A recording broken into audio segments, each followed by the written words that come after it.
Hello guys, आज के इस वीडियो में हम बात करेंगे राजस्थान सिविल सेवा कार्यग्रहण काल नियम 1981। इसके अंदर नियम संख्या 1 से 11 तक हम पढ़ेंगे। ठीक है गाइज, जैसा कि आपको पता है कि आरएसआर पूरी कंप्लीट हो चुकी है। आरएसआर के अलावा आपके सिलेबस में राजस्थान सिविल सेवा राजस्थान कार्यग्रहण काल नियम 1981 ये भी शामिल है। तो आरएसआर तो कंप्लीट हो चुकी है, पूरी 100% कवर हो चुकी है। और इस वीडियो में हम बात करेंगे राजस्थान सिविल सेवा कार्यग्रहण काल नियम 1981 के बारे में। ठीक है गाइज, और इसमें नियम संख्या 1 से लेकर 11 तक हम पढ़ेंगे। तो सबसे पहले आपको ये जानना जरूरी है कि आखिर में ये राजस्थान सिविल सेवा कार्यग्रहण काल नियम क्या है, क्यों बने हैं और ये क्या काम आते हैं। ठीक है गाइज, इसके लिए मैं आपको पहले एक थोड़ा सा डायग्राम बताता हूँ। ठीक है गाइज, देखिए गाइज, कार्यग्रहण काल जो होता है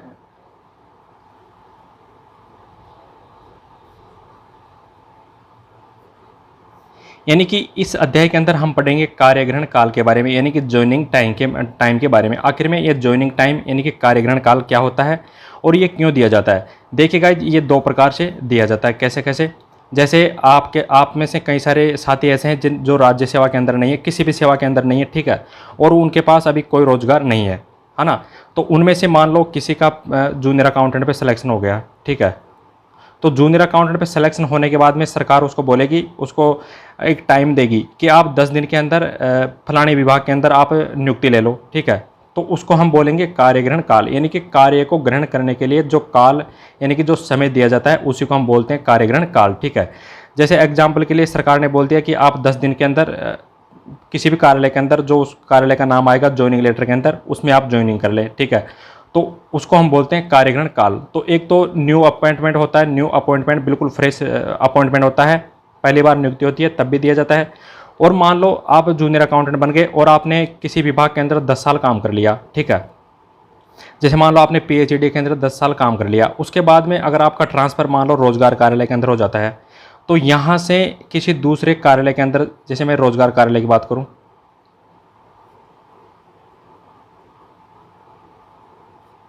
अगर आपका पीएचडी डिपार्टमेंट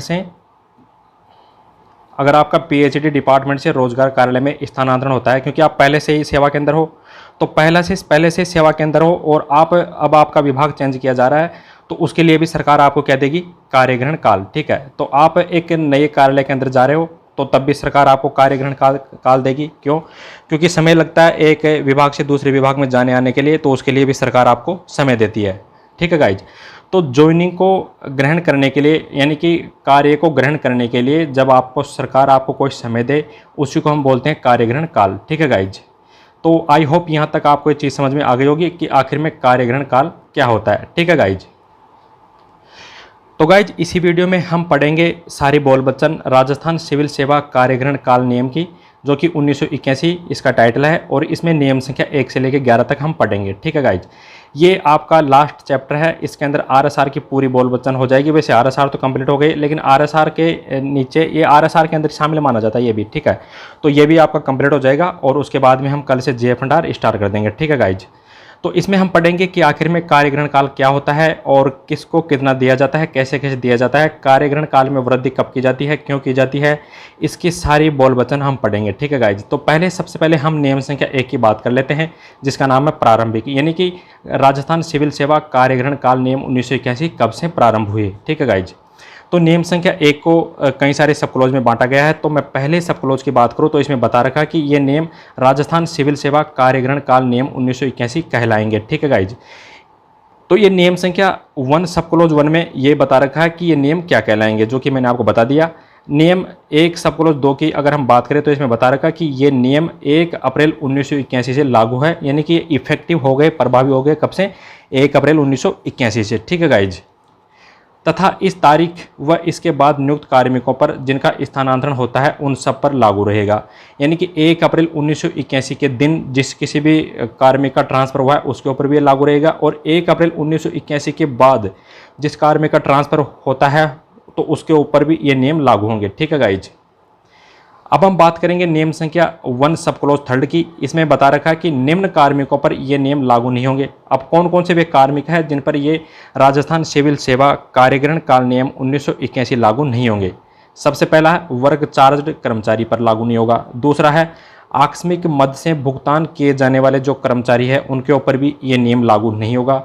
तीसरी कैटेगरी अगर हम बात करें तो इसमें बता रखा है कि सरकार में पूर्णकालिक सेवा में नहीं है, जो भी कर्मचारी सरकार की पूर्णकालिक सेवा के अंदर नहीं है उसके ऊपर भी यह नियम लागू नहीं होगा। इसी के साथ हम ये लास्ट है कि अनुबंध के आधार पर नियुक्त जो कर्मचारी है उसके ऊपर भी राजस्थान सिविल सेवा कार्यग्रहण काल नियम 1981 लागू नहीं होंगे। ठीक है गाइज, आई होप यहाँ तक आपको ये वीडियो समझ में आया होगा। गाइज नियम संख्या 2 की हम बात करें तो नियम संख्या 2 का नाम है परिभाषाएं, यानी कि इसके अंदर डेफिनेशंस दे रखी है, क्या क्या डेफिनेशन दे रखी है। नियम संख्या इसको भी नियम संख्या 2 जो 2 है इसको भी कई सारे सब क्लॉज में बांटा गया है। नियम संख्या 2 सब क्लॉज 1 की अगर हम बात करें तो इसमें बता रखा है कि सरकारी विभाग का अर्थ क्या होता है। ठीक है, तो इसमें बता रखा है कि राज्य सरकार से संबंधित जो प्रशासनिक विभाग होता है वो सरकारी विभाग कहलाता है। दूसरे सब क्लॉज की बात करें तो इसमें बता रखा कि विभागाध्यक्ष यानी कि हेड ऑफ डिपार्टमेंट यानी कि HOD का तात्पर्य क्या होता है। तो इसमें बता रखा है कि राज्य सरकार जब GF&R में प्राधिकारी को विभागाध्यक्ष घोषित कर दे, यानी कि राज्य सरकार GF&R के जो रूल है उसके अकॉर्डिंग किसी भी प्राधिकारी को, किसी भी अथॉरिटी को विभागाध्यक्ष घोषित कर दे तो उसको हम बोलते हैं विभागाध्यक्ष। ठीक है गाइज, तीसरे सब क्लॉज की अगर हम बात करें तो इसमें बता रखा कि कार्यग्रहण काल से क्या तात्पर्य है, यानी कि यात्रा का वह समय जो राज्य कर्मचारी को नवीन पद पर कार्यग्रहण करने अथवा नवीन पदस्थापन स्थल पर पहुंचने हेतु जो समय दिया जाता है, जो यात्रा का समय दिया जाता है उसे हम बोलते हैं कार्यग्रहण काल। नवीन पद पर कार्यग्रहण करने, जैसे आप जूनियर अकाउंटेंट हो, ठीक है, आपके लिए बिल्कुल नया पद है तो नए पद पर आप जाओगे तो आपको कार्यग्रहण काल का समय दिया जाएगा, जो कि मैंने आपको शुरुआत में बता दिया। और दूसरा नवीन पदस्थापन स्थल, जैसे आप PHED से रोजगार कार्यालय में जाओगे तो रोजगार कार्यालय क्या है आपके लिए नवीन पदस्थापन स्थल। ठीक है, तो वहाँ पर पहुँचने के लिए भी आपको कार्यग्रहण काल का समय दिया जाएगा। ठीक है गाइज, तो ये मैंने आपको बता दिया। चौथा सब क्लॉज इसमें बता रखा कि स्थानांतरण का अर्थ क्या होता है, आखिर में स्थानांतरण का मतलब क्या होता है। तो इसमें बता रखा कि एक पद से दूसरे पद पर कार्य संभालने हेतु उसी स्थान या फिर अन्य स्थान पर भेजना उसको हम स्थानांतरण बोलते हैं। ठीक है, कर्मचारी के पद का मुख्यालय बदलने पर अन्य जगह भेजना उसको भी हम स्थानांतरण बोलते हैं। ठीक है गाइज, यानी कि एक पद से दूसरे पद पर कार्य संभालने हेतु, जैसे आप जूनियर अकाउंटेंट हो, ठीक है, और उस पद से आप किसी दूसरे विभाग में जूनियर अकाउंटेंट के पद पर जा रहे हो या फिर किसी अन्य जगह पर आप जा रहे हो तो उसके लिए आपको यात्रा का समय दिया जाएगा और उसको हम बोलते हैं स्थानांतरण। ठीक है गाइज, कर्मचारी के पद का मुख्यालय यदि बदल रहा है, कर्मचारी का पद का मुख्यालय, जैसे मान लो आप जयपुर में आपका जो मुख्यालय आपके विभाग का, आप जयपुर के अंदर पोस्टेड हो, अब आपका मुख्यालय मान लो जयपुर से डूंगरपुर बदल दिया। ठीक है, तो इस स्थिति के अंदर भी आपको ये माना जाएगा कि आपका ट्रांसफ़र हो गया। ठीक है गाइज, आई होप यहाँ तक आपको ये वीडियो समझ में आया होगा। गाइज अब हम नियम संख्या 3 की बात करेंगे। इसमें यह बता रखा है कि अन्य सरकार या संस्थान में स्थानांतरण एवं उनसे लौटने पर कार्यग्रहण काल का नियमन, यानी कि राजस्थान सरकार के किसी कार्मिक का स्थानांतरण यानी कि ट्रांसफ़र किसी अन्य सरकार में हो जाए तो वहाँ पर जाने और आने का जो टाइम रहेगा ना उसके लिए कार्यग्रहण काल का नियमन किस प्रकार किया जाएगा। ठीक है, यानी कि उसको आने और जाने का जो यात्रा का समय है वो किस प्रकार दिया जाएगा। ठीक है गाइज, तो नियम संख्या 3 को 2 सब क्लॉज में बांटा गया है, नियम संख्या 3 सब क्लॉज 1 और नियम संख्या 3 सब क्लॉज 2। ठीक है, एक एक हम बात करेंगे। पहले सब क्लॉज में ये बता रखा है कि जब राज्य सरकार के कर्मचारी का स्थानांतरण किसी अन्य सरकार या संस्थान में हो और इस दशा में उस सरकार या संस्थान के अपने पृथक से कार्यग्रहण समयावधि के नियम बने हो तो इस दशा में कार्यग्रहण करने व लौटने की यात्रा का समय उस सरकार या संस्थान के नियमों से विनियमित होगा। ठीक है, यानी कि मैं एग्जांपल से आपको बताऊं, जैसे राजस्थान सरकार का किसी कार्मिक का स्थानांतरण MP सरकार में हो गया, MP यानी कि मध्य प्रदेश सरकार में हो गया। ठीक है, तो कार्यग्रहण की अवधि जो रहेगी उस कर्मचारी की आने और जाने की, उसके ऊपर कौन से नियम लागू होंगे। यदि MP सरकार ने अलग से रूल बना रखे हैं इस संबंध में, कार्यग्रहण के संबंध में यदि अलग से नियम बना रखे हैं तो वो नियम लागू हो जाएंगे। ठीक है गाइज, और ये भी हो सकता है कि राजस्थान सरकार और MP सरकार दोनों मिलकर सहमति से कोई नया रूल बना ले और वो बोल दे कि हम तो नए रूल के अकॉर्डिंग इसका कार्यग्रहण तय करेंगे, तो ऐसा भी हो सकता है। ठीक है गाइज, तो इस दशा में फिर अपना जो ज्वाइनिंग टाइम रूल्स है यानी कि जो कार्यग्रहण काल अवधि 1981 का जो नियम है हमारा वो लागू नहीं होगा। ठीक है गाइज, तो इसमें नोट लगा के ये बता रखा कि उधार देने व लेने वाले प्राधिकारियों की पारस्परिक सहमति से इस संबंध में अन्य कोई प्रावधान तय कर दिए जाने पर यही प्रावधान लागू होंगे तथा फिर ऐसी दशा में ज्वाइनिंग टाइम रूल्स 1981 लागू नहीं होगा। ठीक है गाइज, यानी कि इसका मतलब यह है कि उधार कौन दे रहा है, राजस्थान सरकार, और लेने वाला यानी कि MP सरकार, यानी कि राजस्थान सरकार और MP सरकार ने पारस्परिक सहमति से इस संबंध में यानी कि कार्यग्रहण के संबंध में कोई अन्य प्रावधान तय कर लिया तो उस हिसाब से भी कार्यग्रहण का जो काल रहेगा वो निर्धारित किया जा सकता है। ठीक है गाइज। तो फिर उसके बाद में क्या होगा कि जो अपना राजस्थान सिविल सेवा कार्यग्रहण काल नियम 1981 वो लागू नहीं होगा। ठीक है गाइज। तो ये नियम संख्या 3 सब क्लॉज 1 में बता रखा है। नियम संख्या 3 सब क्लॉज 2 की अगर हम बात करें तो इसमें बता रखा है कि केंद्र सरकार या फिर अन्य राज्य सरकार या संस्थान के किसी कार्मिक की नियुक्ति राजस्थान सरकार में किसी पद पर हो जाए तो उसको कार्यग्रहण काल किस प्रकार दिया जाएगा। ठीक है गाइज। तो इसमें बता रखा कि कार्यग्रहण करने एवं लौटने की यात्रा का समय Rajasthan civil services joining time rules 1981 के द्वारा विनियमित होगा। यानी कि कार्यग्रहण करने एवं लौटने की यात्रा का समय राजस्थान सिविल सेवा कार्यग्रहण काल नियम 1981 के द्वारा विनियमित होगा। इसको मैं एक एग्जाम्पल से समझाता हूँ। ठीक है गाइज। जैसे गाइज हमने नियम संख्या 3 के बारे में बात की, तो जो नियम संख्या 3 सब क्लॉज 1 है उसमें क्या है और जो नियम संख्या 3 सब क्लॉज 2 है उसके अंदर क्या है, वो दोनों के बारे में हम बात करेंगे। अब नियम संख्या 3 सब क्लॉज 1 में ये बता रखा है कि राजस्थान सरकार से कोई कार्मिक एमपी सरकार में जाता है, मान लो किसी अन्य सरकार में जाता है, तो ये मैंने निशान लगा रखा है एरो का कि राजस्थान से किसी कार्मिक को एमपी सरकार में लगा दिया। ठीक है। अब उसका जो आने जो जाने का जो कार्यग्रहण का समय रहेगा वो किस प्रकार तय किया जाएगा। यदि एमपी सरकार ने इस संबंध में पृथक से कोई नियम बना रखे हैं ना कार्यग्रहण काल के, तब तो उसके वही नियम लागू होंगे एमपी सरकार के। ठीक है गाइज। और यदि दोनों सरकार यानी कि राजस्थान सरकार और एमपी सरकार दोनों मिलकर अलग से कोई नया नियम बना दे, यानी कि सहमति से नया नियम बना दे कार्यग्रहण के संबंध में, तो फिर ये वाला नियम लागू हो जाएगा, ये वाला नियम लागू नहीं होगा। ठीक है गाइज। लेकिन किसी भी दशा में राजस्थान सिविल सेवा जो कार्यग्रहण काल नियम 1981 अपने राजस्थान का, वो तो लागू होगा ही नहीं इस दशा में। तो ठीक है गाइज। तो ये 3 सब क्लॉज 1 है। 3 सब क्लॉज 2 की अगर हम बात करें तो इसमें ये बता रखा कि एमपी सरकार से यानी कि किसी अन्य सरकार से कोई कर्मचारी राजस्थान सरकार में आता है तो उसके कार्यग्रहण काल यानी कि आने और जाने का जो कार्यग्रहण काल का जो समय रहेगा वो किस प्रकार रेगुलेट किया जाएगा। तो इस दिशा में अपना जो Rajasthan civil services joining time rules 1981 वो लागू हो जाएगा। लेकिन सहमति से ये भी ऐसा कर सकते हैं, राजस्थान सरकार और एमपी सरकार दोनों सहमति से ये भी नया नियम बना सकती है, यानी कि सहमति से नया नियम बना सकती है कार्यग्रहण के संबंध में। तो उस दिशा में ये वाला नियम लागू हो जाएगा और फिर ये वाला नियम लागू नहीं होगा। ठीक है गाइज। जो मैं समझा रहा हूँ वो आप समझ गए होंगे। आई होप यहाँ तक आपको ये वीडियो समझ में आया होगा। अब हम नियम संख्या 4 की बात करेंगे। इसमें बता रखा कि कार्यग्रहण काल की देयता यानी कि कार्यग्रहण काल किस प्रकार दिया जाएगा उसके बारे में बात करेंगे। तो इस नियम को भी कई सारे सब क्लॉज में बांटा गया है। सबसे पहले 4 सब क्लॉज 1 में इसकी बात करेंगे। इसमें बता रखा कि कार्यग्रहण काल समय क्यों दिया जाता है, यानी कि सबसे पहले आपको यही ध्यान रखना कि कार्यग्रहण काल समय क्यों दिया जाता है उसके बारे में हम पढ़ेंगे। सीधी सी बात है भाई, एक पद से दूसरे पद पर जाएगा तो समय तो लगेगा। ठीक है। तो यात्रा का आने जाने का जो समय है वो कार्यग्रहण काल कहलाता है और कार्यग्रहण काल का समय इसलिए दिया जाता है। फिर भी हम और डिटेल से पढ़ लेते हैं कि आखिर में नियम 4 सब क्लॉज 1 में क्या बता रखा है। तो इसमें यह पूछा गया है कि कार्यग्रहण काल समय जो कार्यग्रहण काल का जो समय होता है वो क्यों दिया जाता है। ठीक है। एक कर्मचारी जब जनहित में, ठीक है, यानी कि यहाँ पर जनहित का मामला है, जब एक कर्मचारी जब जनहित में उसी स्थान पर स्थानांतरण हो जाए, ठीक है, या फिर नए स्थान पर स्थानांतरण हो जाए तो इस दशा में कार्यग्रहण काल दिया जाएगा। ठीक है गाइज। यानी कि जनहित का मामला है, जनहित में किसी कर्मचारी का ट्रांसफर उसी स्थान पर किया जाएगा। जैसे मान लो जयपुर से जयपुर किसी कर्मचारी का ट्रांसफर कर दिया और नए स्थान पर यानी कि जयपुर से जोधपुर किसी कर्मचारी का स्थानांतरण कर दिया, तो दोनों ही दशाओं में कर्मचारी क्या दिया जाएगा, कार्यग्रहण काल का समय दिया जाएगा। ठीक है गाइज। अब मैंने यहाँ पर नोट लगा रखा है। नोट में क्या है कि 180 दिनों की अवधि तक के लिए अस्थायी रूप से स्थानांतरण पर ज्वाइनिंग टाइम रूल्स जो अपना कार्यग्रहण काल नियम 1981 है नहीं दिया जाएगा। सॉरी, यहाँ पर ज्वाइनिंग टाइम यानी कि कार्यग्रहण काल नहीं दिया जाएगा। किसी कर्मचारी का यदि 180 दिनों की अवधि तक के लिए ट्रांसफर किया जा रहा है तो उसको कार्यग्रहण काल यानी कि ज्वाइनिंग टाइम नहीं दिया जाएगा। ठीक है गाइज। ऐसे मामलों में केवल वास्तविक यात्रा का समय ही दिया जाएगा। ठीक है। यानी कि वास्तविक यात्रा का समय ये है, मान लो उसको 2 दिन का समय लग रहा है तो उसको 2 दिन का यात्रा का समय दिया जाएगा, लेकिन उसको कार्यग्रहण करने के लिए अलग से समय नहीं दिया जाएगा। ठीक है गाइज। लेकिन कब, कौन सी कंडीशन में, जब कर्मचारी का स्थानांतरण 180 दिनों की अवधि तक के लिए ही किया जा रहा है, वो भी अस्थायी रूप से। ठीक है गाइज। यानी कि 180 दिन तो अस्थायी रूप से माने जाएंगे। ठीक है। तो ये चीज़ आपको ध्यान रखनी है, मैंने आपको नोट लगा के बता दिया। ठीक है गाइज। आई होप यहाँ तक आपको ये वीडियो समझ में आया होगा।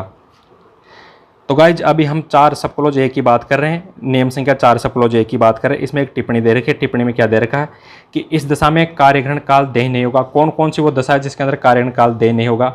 जब कर्मचारी का स्थानांतरण जनहित में न किया जाकर स्वयं के अनुरोध पर किया जाता है तो उसको कार्यग्रहण काल नहीं दिया जाएगा।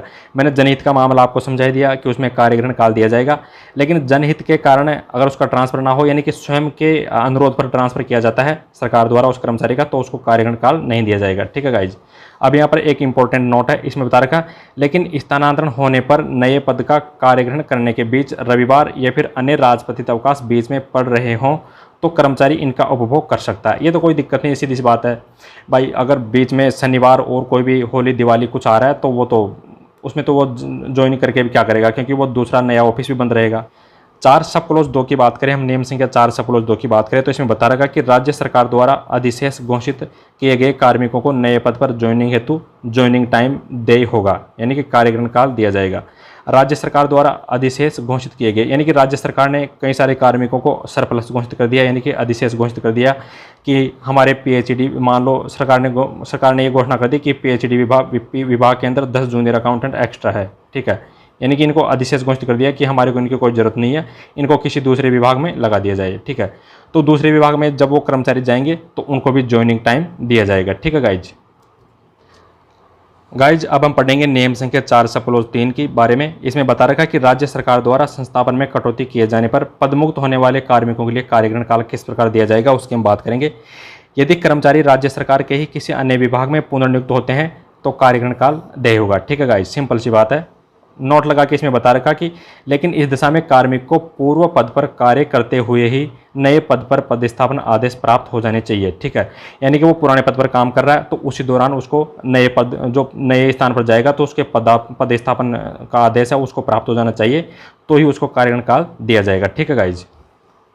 यदि कार्मिक को पूर्व पद से पदमुक्त किए जाने के बाद पुनर्नियुक्त किया जाए तो कार्यग्रहण काल किस प्रकार दिया जाएगा उसके बारे में हम बात करेंगे। ऐसी दशा में जो एचओडी होता है, जो विभाग अध्यक्ष होता है, उसके द्वारा सेवा भंग की इस बीच की अवधि को अवैतनिक, यानी कि बिना वेतन के कार्यग्रहण काल में परिवर्तित कर सकता है।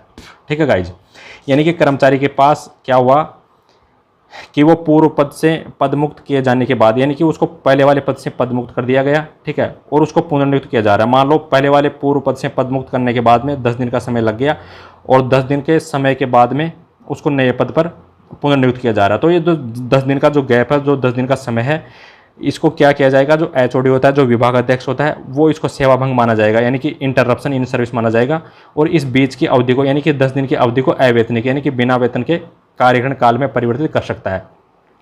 तो एचओडी ये कह देगा कि भाई साहब हम तो आपके इस 10 दिन को हम कार्यग्रहण काल मानेंगे और इसमें आपको पैसा भी नहीं मिलेगा। ठीक है गाइज, नोट लगा के बता रखा, लेकिन इस अवधि में सेवा भंग की अवधि 30 दिनों से ज़्यादा नहीं होनी चाहिए, ये चीज़ आपको ध्यान रखनी है, तथा कर्मचारी की पदमुक्त किए जाने की तिथि को कम से कम 3 वर्ष की निरंतर, यानी कि लगातार सेवा होनी चाहिए, तभी एचओडी ऐसा कर सकता है। आई होप यहाँ तक आपको वीडियो समझ में आया होगा।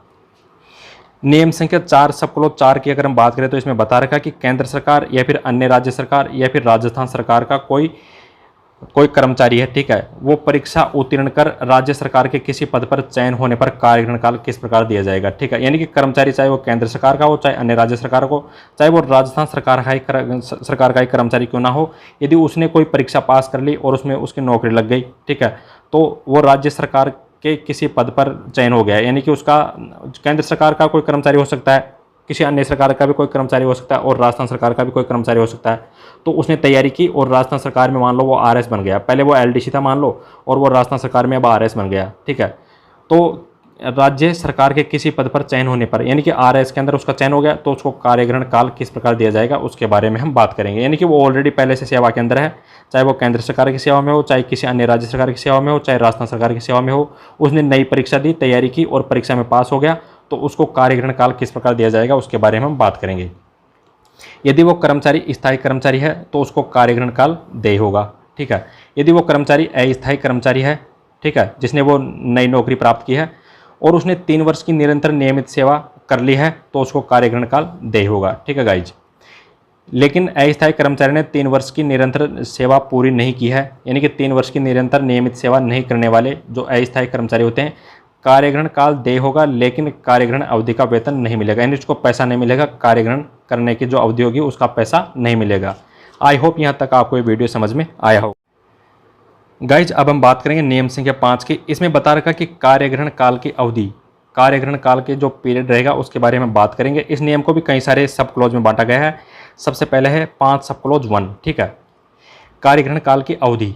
इसमें बता रखा कि 5 सब क्लोज 1 में यह बता रखा कि पुराने पद का कार्यभार कब सौंपा गया, ठीक है, यानी कि पुराने पद का कार्यभार कब सौंपा गया उसके आधार पर कार्यग्रहण काल की अवधि किस प्रकार देय होगी उसके बारे में हम बात करेंगे।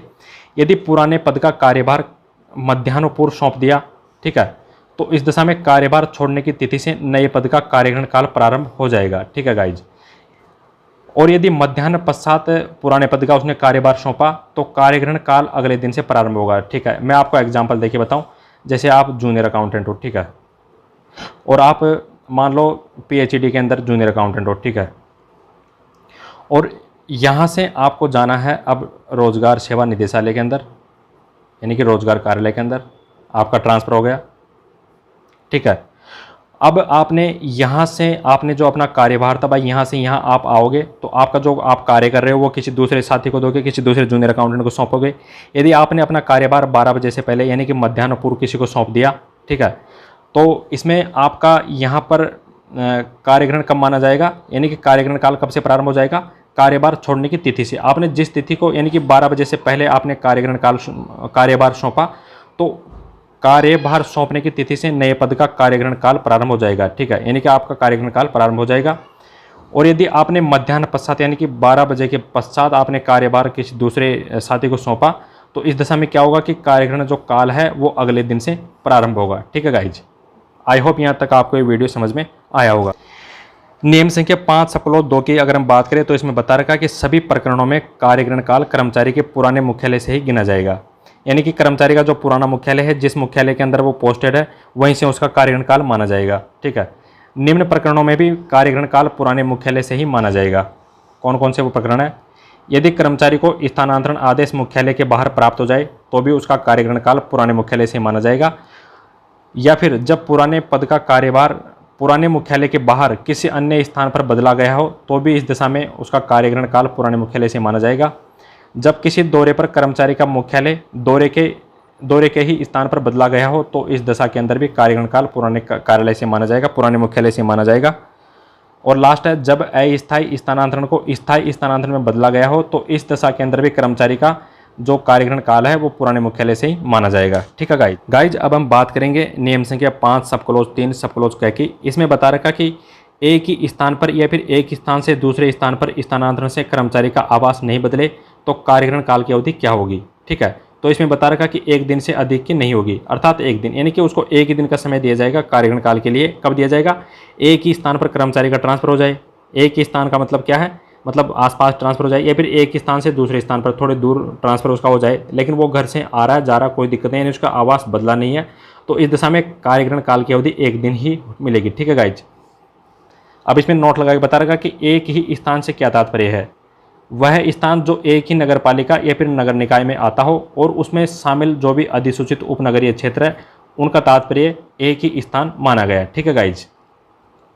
यानी कि किसी कर्मचारी का स्थानांतरण एक ही नगर पालिका के अंदर हो जाए या फिर एक ही नगर निकाय के अंदर हो जाए या फिर नगर निकाय के अंदर शामिल जो भी अधिसूचित उपनगरीय क्षेत्र उनमें हो जाता है तो उस दशा में यह माना जाता है कि कर्मचारी का आवास नहीं बदल रहा है और इस दशा में कार्यग्रहण काल 1 ही दिन माना जाएगा, ठीक है गाइज।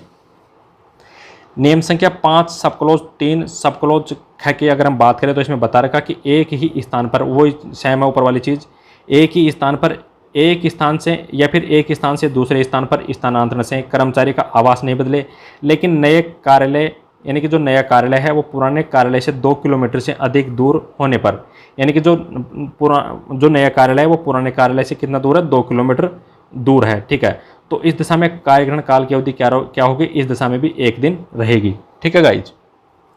अब इसमें एक इंपॉर्टेंट नोट है, इसमें बता रखा कि ऐसी दशा में अधिकारी मध्याह्न पूर्व या फिर मध्याह्न पश्चात, चाहे मध्याह्न पूर्व चाहे मध्याह्न पश्चात कार्यभार हस्तांतरित करके अगले दिन मध्याह्न पूर्व नए पद पर कार्यग्रहण करेगा, ठीक है। यानी कि वो अपना कार्यभार है, वो जिस कर्मचारी का ट्रांसफर हुआ वो अपना कार्यभार मध्याह्न पूर्व या फिर मध्याह्न के पश्चात अपना कार्यभार हस्तांतरित करेगा और उसके बाद में अगले दिन मध्याह्न पूर्व, अगले दिन क्या है कि मध्याह्न पूर्व यानी कि 12 बजे से पहले नए पद पर क्या करेगा, कार्यग्रहण करेगा, ठीक है गाइज। आई होप यहाँ तक आपको ये वीडियो समझ में आया हो गाइज। अब हम बात करेंगे नियम संख्या 5 सब क्लोज 4 के। इसमें बता रखा कि स्थानांतरण करने से कार्मिक का आवास बदल रहा है तो कार्यग्रहण काल किस प्रकार दिया जाएगा, यानी कि इसमें आवास बदलेगा उसका, तो इस दशा में उसको कार्यग्रहण काल किस प्रकार दिया जाएगा। निम्नानुसार सीधे रास्ते एवं यात्रा के सामान्य साधन से दूरी के आधार पर कार्यग्रहण काल दिया जाएगा। पहली चीज़ तो यही है। अब निम्नानुसार कैसे, उसकी बात कर लेते हैं। निम्नानुसार का मतलब यह है कि पुराने एवं नए मुख्यालय के बीच की दूरी कितनी है, एक तो यह देखा जाएगा। तो उस दशा में देय कार्यग्रहण काल कितना होगा वो हम बताएंगे अभी। और यदि जब स्थानांतरण पर सड़क मार्ग से कम 200 किलोमीटर की यात्रा करनी पड़े तो कार्मिक को देय कार्यग्रहण काल, ठीक है। यानी कि पुराने एवं नए मुख्यालय के बीच की दूरी अगर 1000 किलोमीटर तक है तो उस दशा में देय कार्यग्रहण काल 10 दिन, यानी कि 10 दिन का कार्यग्रहण काल दिया जाएगा, ठीक है। लेकिन फिर भी वो 1000 किलोमीटर तक की जो बीच की दूरी है वो 1000 किलोमीटर तो है ही, ठीक है। और इसमें क्या है कि वो कम से कम 200 किलोमीटर की यात्रा तो वो सड़क से कर रहा है, ठीक है, सड़क से कर रहा है। तो उस दिशा में फिर उसको 10 की बजाय 12 दिन का कार्यग्रहण काल दिया जाएगा, ठीक है। और यदि पुराने एवं नए मुख्यालय के बीच की दूरी 1000 किलोमीटर से अधिक और 2000 किलोमीटर तक है तो देय कार्यग्रहण काल 12 दिन होगा। और वो 10 किलोमीटर की कम से कम सड़क यात्रा कर रहा है तो उसको 15 दिन का कार्यग्रहण काल दिया जाएगा, ठीक है गाइज। और 2000 किलोमीटर से अधिक की दूरी है, पुराने एवं नए मुख्यालय के बीच की है, इतनी दूरी है 2000 किलोमीटर से अधिक, तो देय कार्यग्रहण काल 15 दिन होगा। और वो 200 किलोमीटर की यात्रा कम से कम सड़क से कर रहा है तो उस दिशा में भी उसको 15 दिन का कार्यग्रहण काल दिया जाएगा, ठीक है गाइज। अब यहाँ पर एक इंपॉर्टेंट नोट है कि कार्यग्रहण काल की अवधि पूरी होने के बाद कर्मचारी अवकाश ले ले, ठीक है, तो कार्यग्रहण काल को अवकाशों की समाप्ति तक क्या बढ़ा हुआ माना जाएगा, ठीक है गाइज। यानी कि कार्यग्रहण काल दिया गया किसी कर्मचारी को 10 दिन का, और 10 दिन तक उसने नए पद पर ज्वाइन नहीं किया और 5 दिन की उसने लीव ले ली, यानी कि अवकाश ले लिया, ठीक है। तो ये 5 दिन का जो लीव है, जो अवकाश है, वो भी कार्यग्रहण काल में वृद्धि माना जाएगा और अवकाशों की समाप्ति तक ये कार्यग्रहण काल बढ़ा हुआ माना जाएगा, ठीक है गाइज। यानी कि किसी कर्मचारी को 10 दिन का कार्यग्रहण काल दिया गया और 10 दिन तक उसने नए पद पर कार्यग्रहण नहीं किया और 10 दिन पूरा हो गए और उसके बाद में कर्मचारी ने 5 दिन का अवकाश ले लिया, ठीक है। तो ये 5 दिन के अवकाशों को कार्यग्रहण काल के अंदर वृद्धि माना जाएगा और ये अवकाशों की समाप्ति तक ये माना जाएगा कि कार्यग्रहण काल में वृद्धि कर दी। यानी कि पहले कार्यग्रहण काल 10 दिन का था और अब ये माना जाएगा कि कार्यग्रहण काल 15 दिन का हो गया, ठीक है गाइज। एपीओ कर्मचारी को स्थानांतरण होने पर, यानी कि कोई कर्मचारी है वो एपीओ चल रहा है, यानी कि अवेटिंग पोस्टिंग ऑर्डर। इसका मतलब यह है कि आदेशों की प्रतीक्षा में है, ठीक है। यानी कि उसको अभी आदेश मिले नहीं है कि वो किस पोस्ट पर काम करेगा, तो उसको अभी एपीओ कर रखा है, ठीक है। तो एपीओ कर्मचारी को स्थानांतरण होने पर कार्यग्रहण काल 4 दिन का देय होगा। यदि ऐसे स्थानांतरण से उसका आवास परिवर्तित होता है तो 4 दिन का अवकाश, 4 दिन का कार्यग्रहण काल दिया जाएगा, ठीक है। इन 4 दिनों में यात्रा का समय भी शामिल होगा, चाहे नए कार्यालय की दूरी वर्तमान मुख्यालय से कितनी भी हो, ठीक है, तथा यात्रा का साधन कुछ भी हो, कोई दिक्कत नहीं है, उसको 4 दिन का कार्यग्रहण काल दिया जाएगा। अब दूरी का अर्थ, इन नियमों में दूरी का अर्थ क्या है। इन नियमों में दूरी का मतलब ये होता है कि रेल यात्रा की वास्तविक दूरी, जो हमने अभी पढ़ा था ना कि 1000 किलोमीटर तक नए मुख्यालय और पुराने मुख्यालय के बीच की दूरी इतनी होनी चाहिए, 2000 किलोमीटर, ये भी हमने पढ़े थे। तो वो जो दूरी है ना वो रेल यात्रा की वास्तविक दूरी मानी गई है।